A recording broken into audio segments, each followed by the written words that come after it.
అందరికీ praise lord. July 18 ఈరోజు దేవుని వాగ్దానము. మీరు భయపడకుడి, జడియకుడి.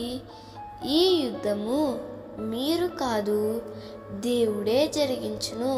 2 దినవృత్తాంతములు 20వ అధ్యాయం 15వ వచనము.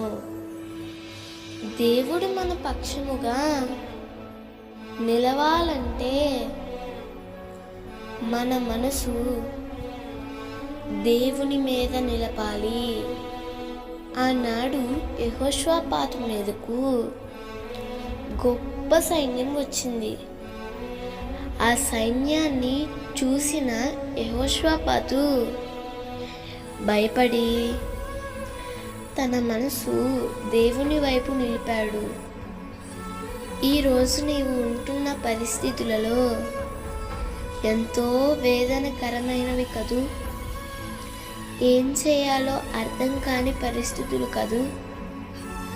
నీవు కూడా నీ మనసును దేవుని మీద నిలిపినట్లయితే దేవుడు నీ పక్షముగా నిలిచి సమస్యల్లో నీవున్నా, ఇబ్బందులలో నీవున్నా వాటన్నిటిలో నుండి నిన్ను తప్పకుండా విడిపిస్తాడు.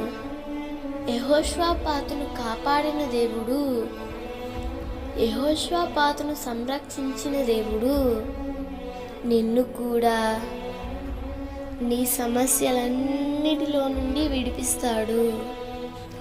అంత మాత్రమే కాదు, దీవెన, ఆశీర్వాదము, ప్రశాంతతను కూడా దేవుడు నీకు ఇస్తాడు. భయపడకుండా దేవుని మీద మనసు నిలుపు. దేవుడు ఈ వాగ్దానం నీ జీవితంలో నిశ్చయముగా నెరవేర్చునుగాక. దేవుడే నీ పక్షముగా యుద్ధము చేయునుగాక. ఆమేన్.